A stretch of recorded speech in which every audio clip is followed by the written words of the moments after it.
I'm Cathie Humbarger, and Lord willing, I pledge to you that I will be in this fight for life until no more babies die and no more mothers cry.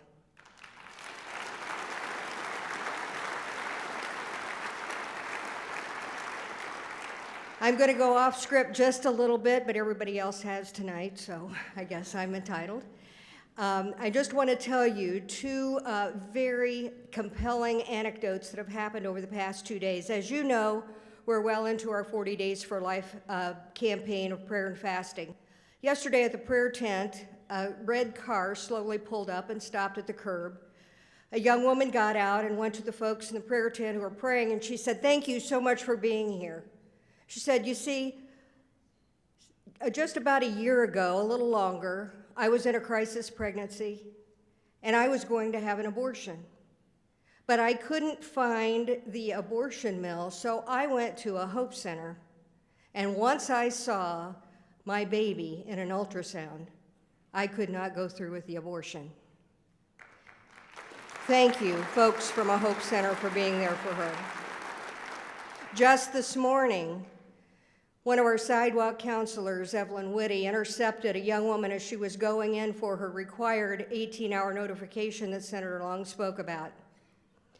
Evelyn was able to speak with her and direct her down to a women's care center. The woman was bound and determined she was going to have an abortion until, on the table, when she saw the ultrasound of her little baby, she changed her mind on the spot. Thank you, Women's Care Center. I know we're running a little bit long tonight. I'll try to be as quick as possible, but I do have some important information for you, so thank you for being patient with us. It's my privilege to take the next few minutes to report to you about how we've been stewards of your donations. Let's take a closer look at the information from the video clip we just saw and why there was such a dramatic drop in the number of abortions in Allen County. In 2006, the Women's Care Center opened on Inwood Drive. Just curious. How many in this room tonight have ever volunteered, been on staff, or supported either a Hope Center or Women's Care Center? If you're here, please stand up and remain standing.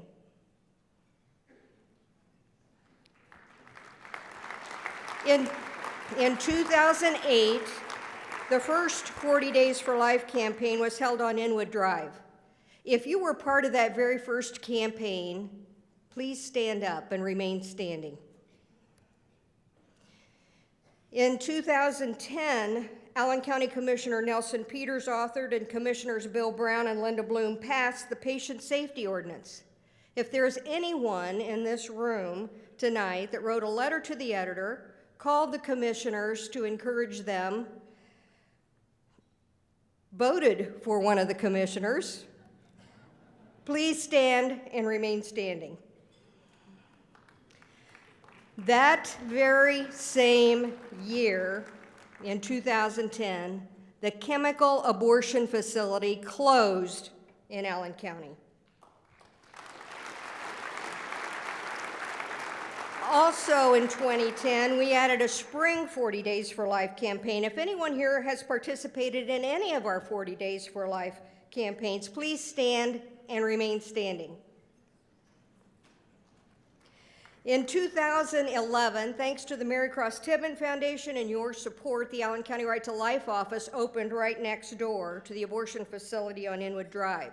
If anyone has volunteered for Allen County Right to Life, attended an event, supported us in any way, prayed for an end to abortion, or stood outside the abortion clinic at any time, please stand and remain standing.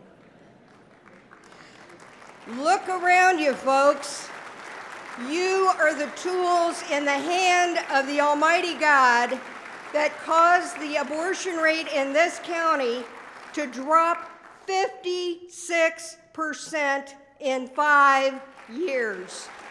Thank you to everyone who is standing. Of course, we continued our other programs this year, the radio program, the Friends for Life camp, the trip to DC, the local March for Life, the legislative forum, other educational projects. You can read about that in your program, and I encourage you to do that. But I want to spend the next few minutes I have with you this evening talking about being a watchdog. As you recall, last year, the Indiana Department of Health granted a virtual lifetime grandfathering exemption for the physical plant requirements to the local abortionist, even though the abortion business changed owners. We talked about that last year. On July 9th of this year, I filed a personal complaint with the Department of Justice after I saw yet another woman come out of the abortion facility after her abortion, being held up on one side by her friend and the other side by an abortion worker as she stumbled down the steps and made her way to the car. It became apparent to me that she at least needed to be in a wheelchair and taken to her car down a wheelchair ramp. There is no wheelchair ramp. There are only steps at the abortion facility. I filed that complaint on July 9th.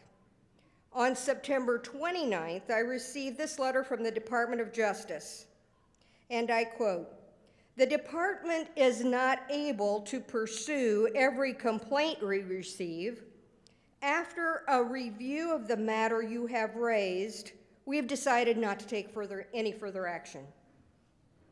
I've been advised by the attorney who helped me put this complaint together that the Department of Justice only needed to write a letter and send it to the abortionist saying, put in a wheelchair ramp, and he would have had to comply. But they chose not to. So, the Indiana Department of Health and the Federal Department of Justice have determined to give special accommodations to the abortionist instead of protecting the very folks that they're committed to protect and defend. We know that public buildings, from churches to strip clubs to pizza parlors to health clubs, have to comply with ADA regulations. I'll bet there are some in this very room who are business owners and property owners who've had to comply with ADA regulations. Why you and not the abortionist? Make no mistake, we're not done with this. We will continue to fight this issue until justice is done for these women. With your support, we will press on for that justice, and together we look forward to working with the new administration in both Indianapolis and Washington, who will be champions for the unborn.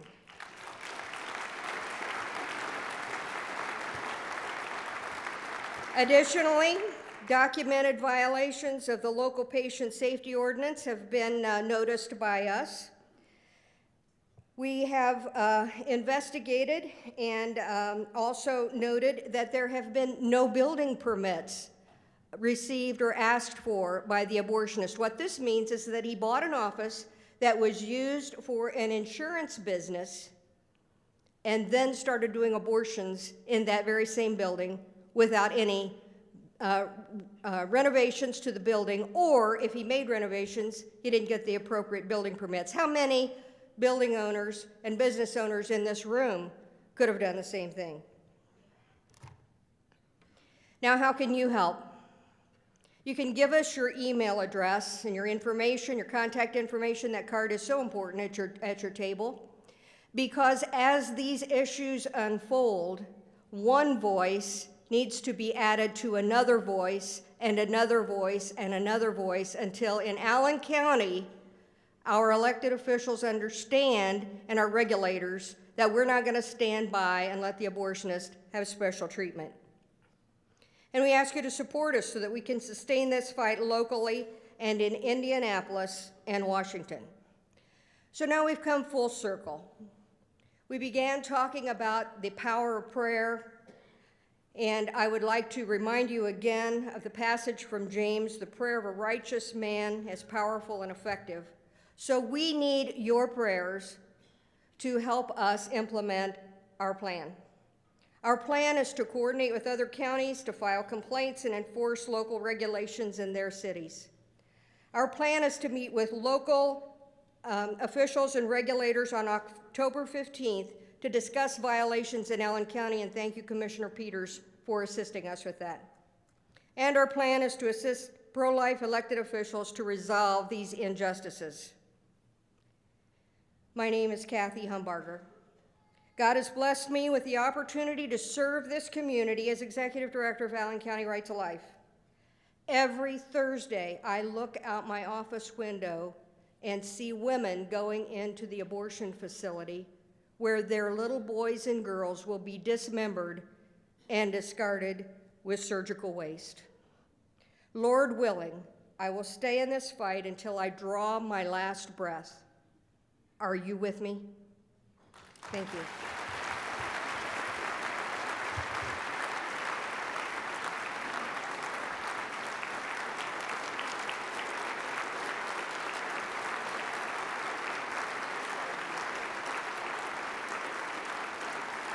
We are all only tools in the hand of the Almighty God. Thank you so much for your kind encouragement.